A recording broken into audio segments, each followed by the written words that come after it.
The Health Minister's told the indebted Canterbury DHB it's in an unsustainable position and needs to get back on a stable financial footing when he met face-to-face with officials and staff today.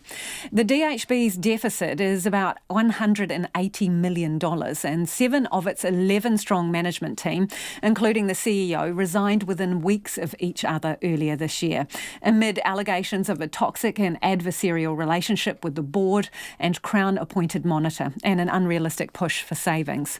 Ministerial briefing documents released under the OIA show Treasury firmly believes the DHB's debt is disproportionately due to poor management and governance issues, with just some the result of underfunding over a decade. It claims there are cultural challenges within the DHB and labels the narrative around a new acute services building being at the centre of its money troubles as a big distraction, in complete contrast to concerns raised by some staff. I spoke to Minister Chris Hipkins a little earlier and asked, given the conflict in opinion between Treasury and coalface hospital staff over the cause of the massive debt, who does he believe? Oh, look, I think there are valid perspectives all round. I think the key thing is we've got to look forward. We've got to say, look, it's not sustainable what's happening now. Clearly the DHB is outspending its means, and we've got to look at how we get out of that position, how we get them onto a sustainable footing going forward. Look, there's a lot of legacy. Understand that, Minister. I do understand that, but the thing is, what caused the debt, knowing what caused the debt is important because that shapes your response, right? So Treasury accepts that the deficit is the result of underfunding over the last decade and a combination of governance and management factors. So what's the split? How much is down to that underfunding and how much is down to management and governance factors? Well, some of the historical overspending has been down to underfunding, and what you'll see is that government's putting significant additional funding into the DHB to help address that. But again, I'll run through. But what proportion, Minister? Do you know the proportions? If you look at three key numbers here, Lisa, they ran a deficit of $180 million last year. Their funding has gone up by $100 million this year, and they identified about $60 million worth of savings, but the deficit only came down by $30 million. So, clearly that's not sustainable. That's a growth in spending that's well outstripping the growth in income. They can't keep doing that. They are going to have to find a way to live within their means. So do you agree with Treasury when it says that governance and management are disproportionately responsible for that deficit? Look, I do think that there could have been stronger expenditure monitoring and control put in place earlier on, and that might have avoided some of the difficulties that they've now got. So when DHB clinicians and staff raise their concerns and say they think it's because of the funding model, the fact that they've had the earthquakes and the March 15 shootings, are they misinformed or are they not telling the truth? Look, I think perhaps in Canterbury there hasn't always been a good flow of accurate information so that everybody fully understands the position, how the DHB got into that position. But that's a historical issue, and I think really... Who's responsible for the misinformation then? Well, we've got to get people focused on the future. I don't think it's particularly productive to go raking back over those coals. And actually, it's more important to focus on how we get the DHB. But clearly there are still relationship issues there. There's relationship issues there. So who is responsible for the misinformation that you're talking about? Oh, look, I think in terms of the relationship issues, there is a need to reset some relationships between the Ministry, the DHB. There's a need to reset the relationship between the governance and the management of the DHB. And I think that those processes are underway now. The interim leadership that's in place at the DHB has formed a good relationship with the board, and that's a really good sign. And I think that, board and the leadership are working on resetting the relationship with the clinical leaders. So Treasury, again, in these documents repeatedly talks about cultural issues. Does that mean that staff disagreeing with the government's position or the board, that they have cultural issues? No, not necessarily. I think robust debate's always important in a process like this. But ultimately, you do need to have some degree of financial discipline. If every district health board in the country said, we'll just spend what we need to spend or what we think we need to spend in order to deliver the health care to our community, we won't worry about a budget, the whole health system would be in a great deal of difficulty. It's simply not sustainable to approach things in that way. Is it good then that 7 of the 11-strong leadership team resigned, in the sense if they're not on board with the direction that you're wanting to go in? Is it good that they've gone? Were they part of the cultural problem?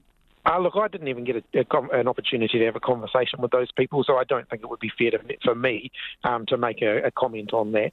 Clearly, what matters now is that the DHB needs to get itself into a position where it can move forward. So in terms of getting itself into a position where it can move forward, as you put it, are you going to look at writing off a considerable chunk of debt? National has said they would look at doing that. Well, the government has just recently, over the last couple of weeks, agreed a capital and an equity injection for the DHB of around $180 million. That does recognise that there's some legacy issues here, that they need to have some cash to move forward with, and we're supplying that. Now, we can't keep putting equity injections into the DHB, so they do need to get themselves back onto a stable footing. But we acknowledge that in the meantime, we're going to need to provide some help as they go through this process. Do you accept that you're taking a pretty hard line with this DHB? No, I don't. I think that, if anything, putting an equity injection in to help them is a sign that we're willing to work alongside them. It's just that when you read through those Treasury documents, Treasury raises concerns about the Canterbury DHB in the sense, with its debt, that other DHBs looking at Canterbury, their behaviour is likely driven by seeing what's going on at Canterbury. And it also says that other DHBs will be looking to the response to the mass resignations to ascertain the strength of the resolve to address the DHB's deficit. It sort of sounds like perhaps teaching Canterbury a lesson to keep the other DHBs in line. Is that what's going on here? I wouldn't characterise it that way, but I would say that, that our message to all of the DHBs is that you have to live within your means. You can't just keep clocking up big deficits without worrying about the consequences of that. Can you see how some people might see it as what I've just said to you, that you're teaching them a lesson to keep the others in line, given the wording and the comments in this document?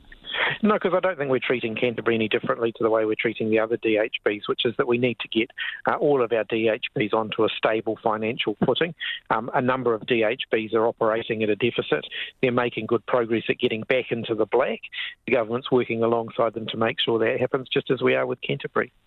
So, just to be clear, these senior leadership members who have resigned, clinicians that have raised concerns, people at the coalface of things down in Canterbury, they've got it wrong, have they? And Treasury has got it right when they say that this is largely a problem from governance and management within the DHB. So those clinicians, their concerns, well, they're just wrong? I think there's a degree of talking past each other that we should acknowledge. Not everybody has the same information when they're making comment. And, frankly, so are the clinicians ill-informed? No, I wouldn't say that. Well, I just can't see how there is such different, vastly different perceptions of what the problem is here. So are you picking and backing Treasury's version here? Look, I think Treasury, the Ministry of Health have provided the government with some good, robust financial information. One of my goals in visiting today was to get the clinicians' perspective, because I do think that is a valid perspective as well. As we get the DHB back into the black, we do have to make sure that we're working carefully to ensure that patient care isn't being compromised in that process. Okay, so to that end, are you going to stick with the Crown Monitor and the board as Treasury has suggested would be the best option, even though some people say it's an adversarial, toxic environment? Look, I've had feedback on that. I'll consider the feedback that I've had. I do, I've had a good, robust conversations with the DHB board chair and with the Crown Monitor. I think those are ultimately decisions for after the election. The government's certainly not going to be making any changes there in the next 2 weeks. Are you leaving the door open to bringing in a commissioner? Look, I'm not going to speculate on that at this point. Well, can you rule it out? Can you rule it out? I do have confidence in the DHB board, and I do want to see the DHB board continue and succeed in the job that it's got ahead of it. So you're ruling out a commissioner? I didn't say that either. So you're sitting on the fence then? Sorry, what's that? So are you sitting on the fence then? No, I think I'm continuing to keep an open mind about, making sure that we're looking closely at what's happening at the DHB, always looking at what the best way of continuing to get some forward momentum is, and we'll continue to keep looking at that and continue to keep reviewing it. One of the most important things for people listening right now will be that services are not compromised because of the savings that you may wish Canterbury DHB to make. So can you give a cast iron guarantee that no service is going to be cut or compromised because of budget constraints and savings that you want this DHB to make?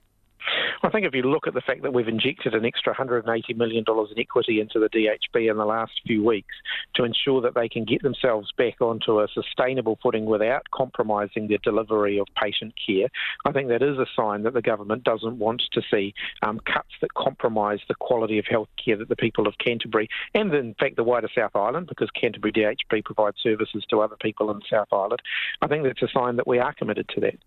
That's not a guarantee, though. You said it's a sign you're committed. So do you guarantee them there's going to be no service cuts? Well, I think that, they've got to go through a process now of identifying how they get themselves back into the black. That's a process that will take a bit of time, and I don't think I should, get in front of that by ruling things in and out. They need so to there get their could be heads service together. cuts then? Well, they need to get their heads together and work out how they get themselves back into the black. Minister, that's a pretty significant thing. So there could be service cuts, is what you're saying. They've got to come up with a plan. If that plan includes service cuts, are you saying so be it? No, I mean, the advice that I've had is that the DHB should be able to get back into the black without making service cuts. As other DHBs around the country are doing, the government is significantly increasing the overall level of spending on DHBs. Canterbury happened to be increasing their level of spending faster than the government investment is increasing by. That's not sustainable. Now, they can get themselves back into a sustainable position. The advice that I've had is they can do that without having to make service cuts. But ultimately, the people at Canterbury DHB need to get around the table and they need to identify a plan that'll get them back onto a sustainable footing. And that was Health Minister Chris Hipkins.